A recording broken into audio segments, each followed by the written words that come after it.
gentlemen, welcome to a very special episode of It's Me Speaking to You. I am, as always, your ever faithful host, Mr. Jeffrey Wilson, coming to you live and direct from the Gateway to the West, St. Louis, Missouri. And again, folks, today we have a very, very special guest who has decided to come by and hang out with us for a little bit. If you watch wrestling at any point in time, in the 80s and into the 90s, then you know who this gentleman is. He struck fear into the hearts of many, ladies and gentlemen. Standing at when he wrestled, man, he was standing at about 6'8", 385 pounds. The gentleman wrestled approximately 650 matches in a 30-year career. Ladies and gentlemen, please welcome to the show, Jim Harris, a.k.a. Kamala the Ugandan Giant. How are you, sir? Oh, I'm doing all right. Thank you for bringing me on.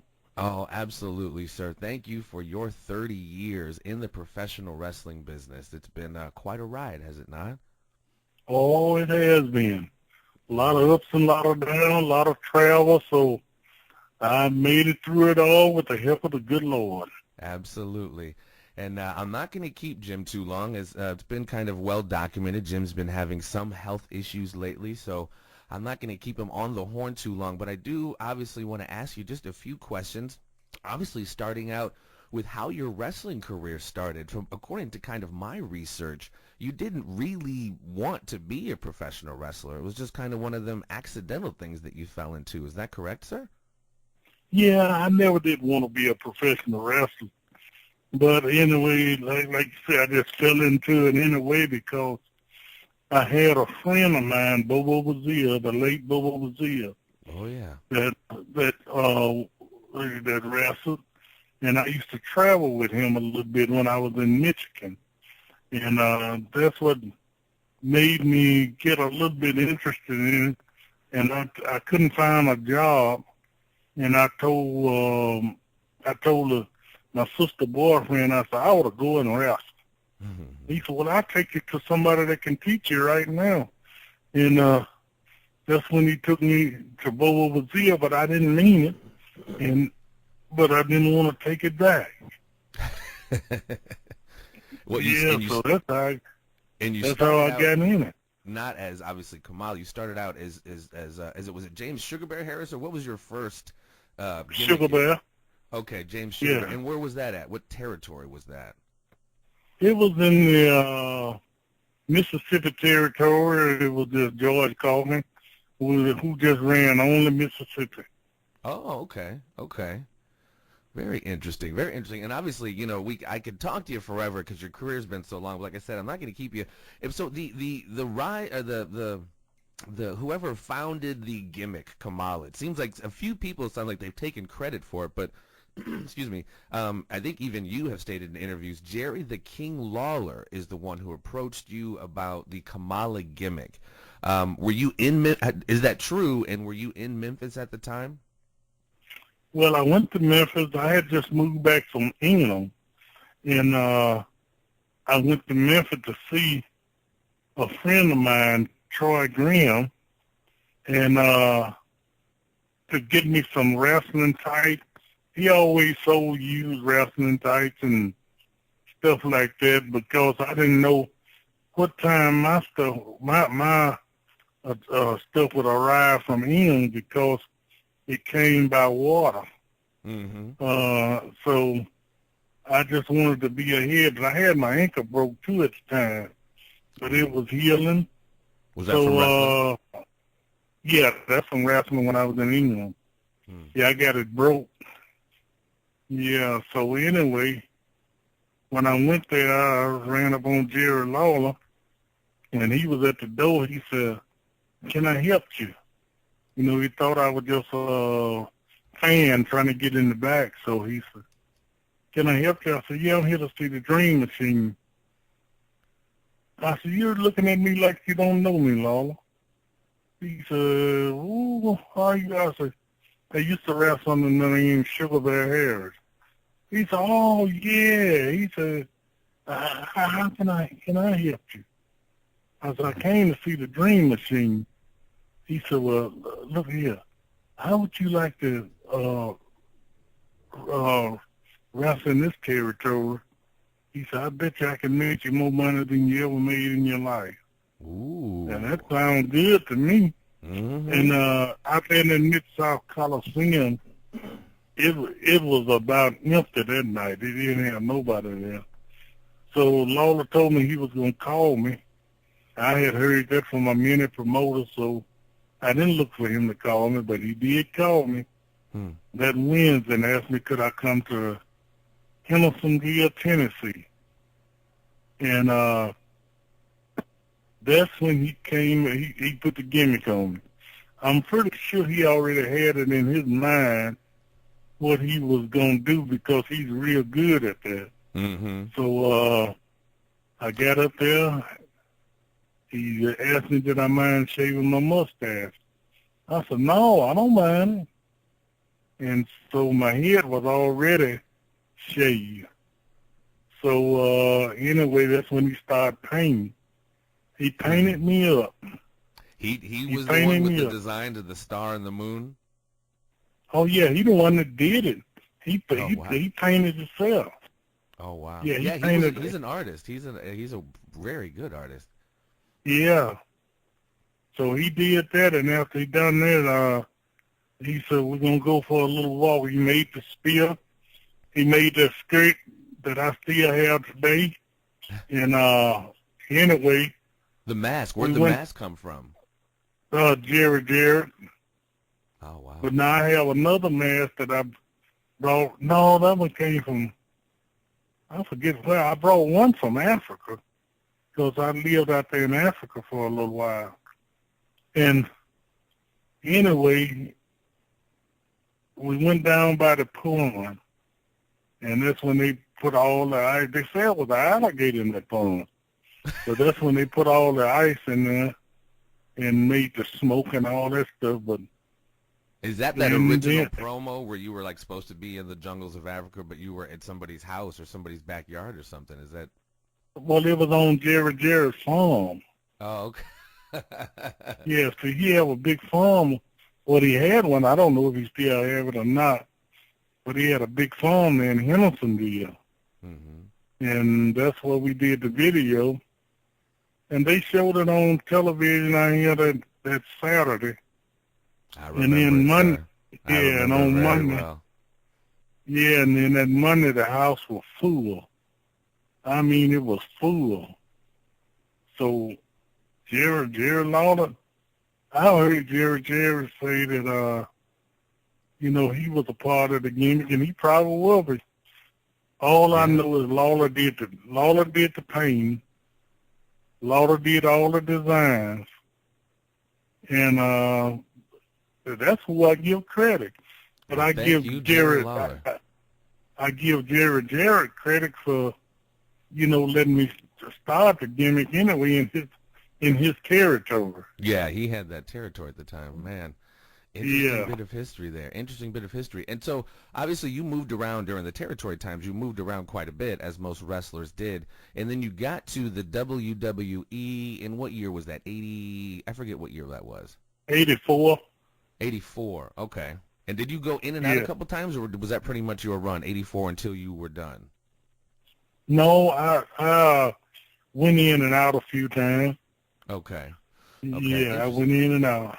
Well, most notably, like I said, I don't want to keep you too long, and I hate to keep saying that, but most notably of your WWE tenure is obviously we know that, people don't get all paid the same, aren't taken care of all the same in wrestling, and especially in the WWF at the time.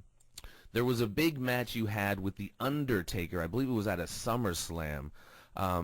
And it was something like, I had heard, and you could correct me if I'm wrong, that The Undertaker made approximately $500,000, $500,000, and you made, I think it was like 7 or 10 or something like that. Is that correct, sir? Almost, but I made 13. Wow. And he made 500,000. Yeah, I couldn't confirm that.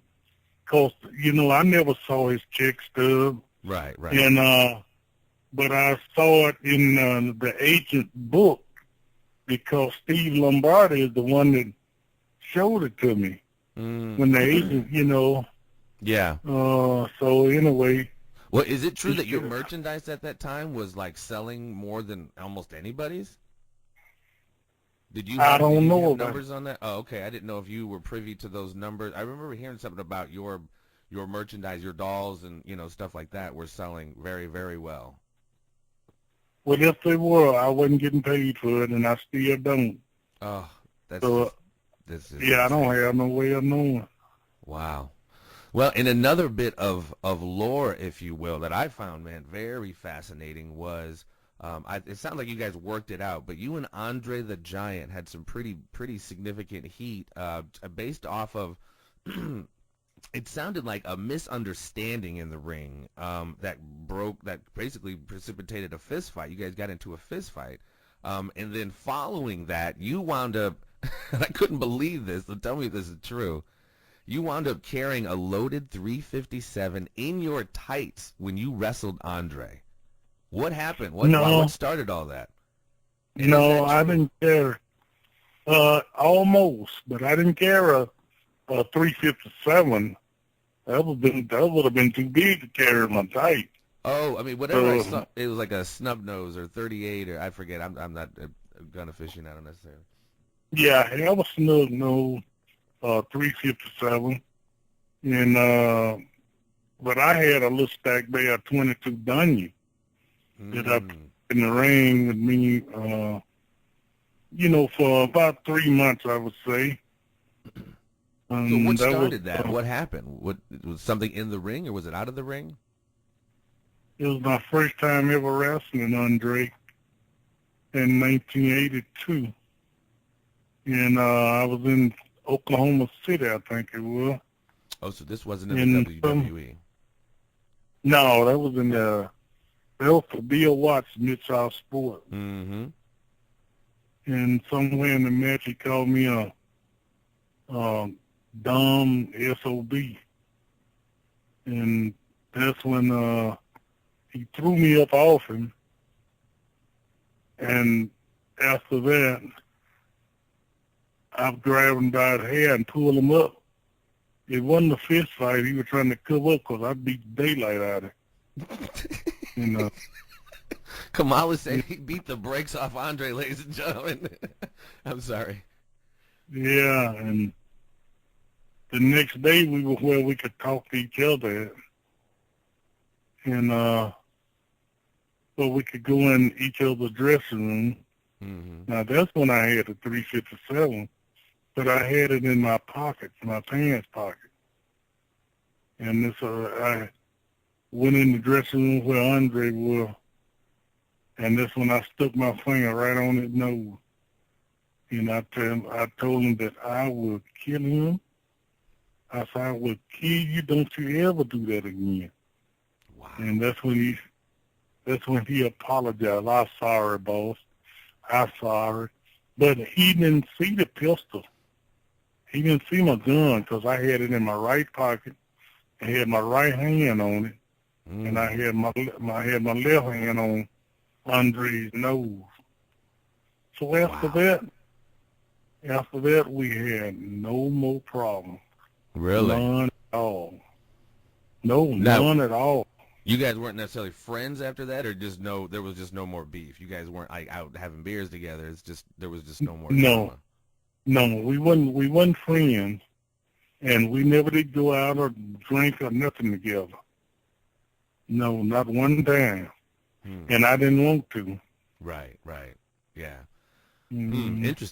Interesting. Well, moving on a little bit, I think, sir, and I know, like I said, you haven't necessarily been treated the best by the WWE, but a lot of people have a conversation when people, around WrestleMania time, who should go into the Hall of Fame? Have you ever given any thought whatsoever to possibly being into the Hall of Fame? I've seen other interviews where, like Jim Duggan, Cactus Jack, Mick Foley has said, you definitely a worthy candidate of the Hall of Fame. What are your thoughts on the WWE Hall of Fame? And is that something that interests you at all? Not at all. And some people tell me, say, I would love to see you in that Hall of Fame. So if they call you, you need to go. But I think I should be in there, but it don't interest me at all. What is a Hall of Fame? It don't interest me at all. I mean, I know what it is, but it don't bother me. I thought, don't they doesn't the WWE kick out like check every once in a while to Hall of Fame inductees? I thought there was some measure of, I don't know, taking care of you a little bit once you're into the Hall of Fame. I could be wrong. I don't know. I don't know about that. I don't know if they get paid or not. Well, me personally, sir, it is kind of a, the WWE isn't the be-all, end-all, but there are so many eyes on it, and there is a huge generation that may not necessarily of new wrestling fans, young ones who don't necessarily know who you are, but like last night I went on the WWE network. There's just so much content with you on there. It's really crazy that they don't pay you for that, but I don't know. I would like to see you in there, sir. I would love to see you in the Hall of Fame, or the one that's now you know Cowboy John Lusk, don't you? Yeah. I started out with it. Yeah, so he's got, I guess, the new version, if you will, of the Pro Wrestling Hall of Fame has now been moved to Texas, which I'm very anxious to see, and I'm actually wanting to get him on the show as well. Yeah, gentlemen. I'm sorry, go ahead. Yeah, I know gentlemen there. From World Class, because you had a stint in World Class, correct? Well, when I first started in the Mississippi territory for the caulking. Okay, because I remember you worked with Gary. What was that? Gary Hart? I forget. No, Gary Hart was in Texas. Okay, I thought, but you did a small little run in World Class. I remember some Sportatorium matches with you. Oh yeah, I did a lot of them. Yeah. Yeah. Man, the good old days, man. Do you have any good road stories? Any particular territory that you liked the most? Well, the territory that I liked the most was Mid-South Sports. Old Bill Watts. And I liked the Dallas territory to do with the Von Erichs. Those are the only two that I feel comfortable in. And that's really liked. Well, and you also have, kind of chronicled a lot of this in your book, ladies and gentlemen. It's called Kamala Speaks. It is written by James Harris himself and another gentleman by the name of Kenny Casanova. You can find that a little bit of everywhere. It's on Amazon. What prompted that book, sir? And looks like it's got some pretty interesting stories in there. What prompted the book? Kenny Casanova. Wanted to make sure you get that career down. Write it down. Yeah. Well, we was on the phone constantly for about 8 months. On days that I didn't have to go to dialysis. Mm-hmm. And we'd talk for hours at a time trying to get it down. Wow.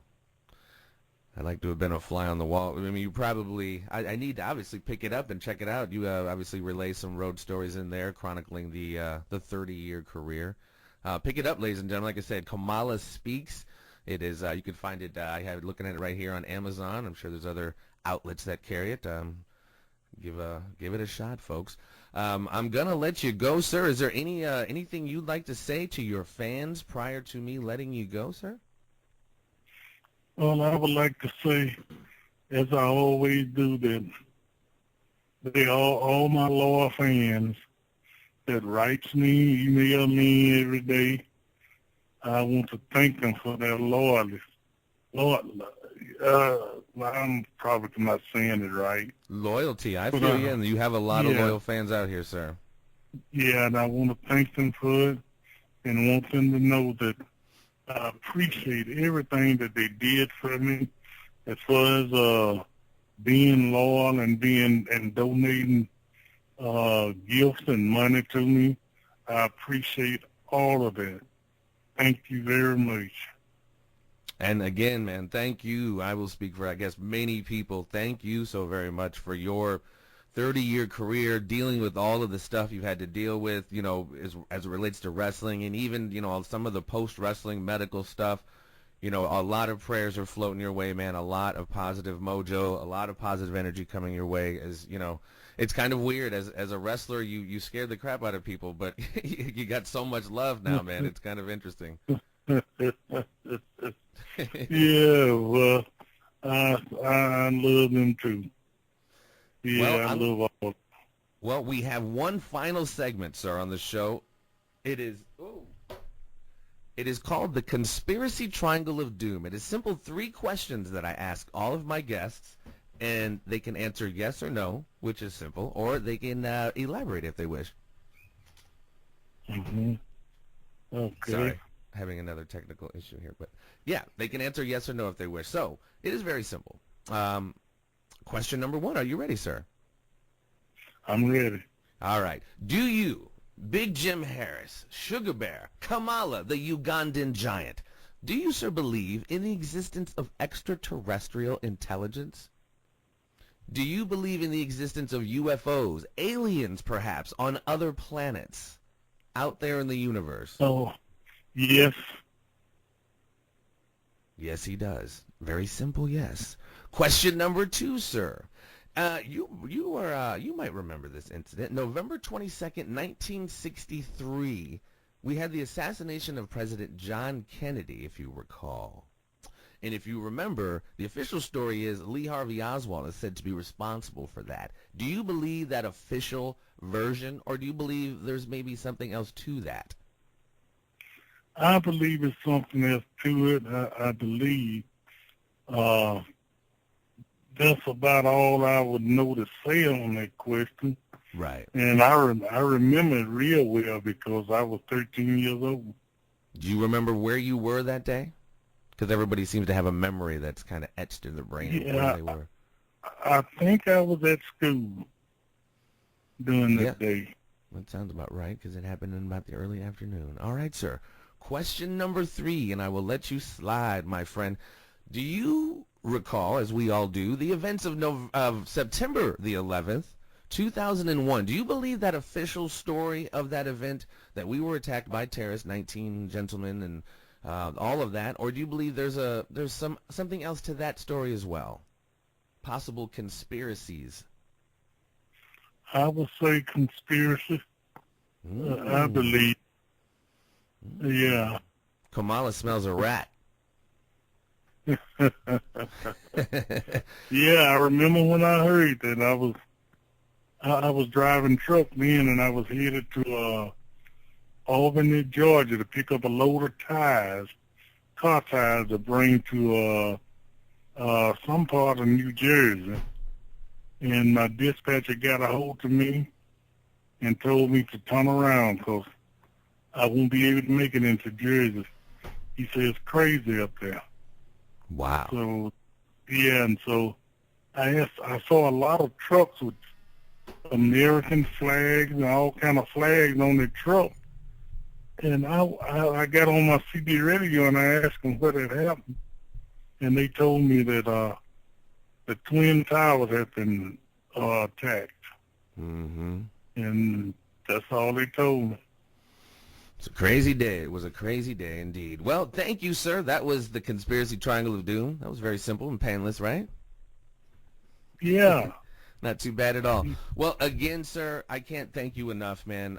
It's been my pleasure, Jim. Thank you for taking the time, sir. I really do. Thank you. Thank you for the career. Thanks for everything. And all the best to you, sir. Yeah, thank you so much, man. And I wish you all the best health. Hopefully maybe I can, since I got your number, shoot you a text sometime, check up on you and see how you're doing. You should be welcome. Thank you so much, sir. This has been James Sugar Bear Harris, a.k.a. Kamala the Ugandan Giant. Thanks again, sir. You take care of yourself. Okay, you too now. All right, stay tuned, ladies and gentlemen. This has been It's Me speaking to you. I've been chatting with the Kamala the Ugandan Giant. Have a good day, folks. You too. Bye-bye. Thank you for listening to It's Me speaking to you. Please spread the word and subscribe to the YouTube channel and stay tuned for more conversations with a variety of guests on a variety of subjects.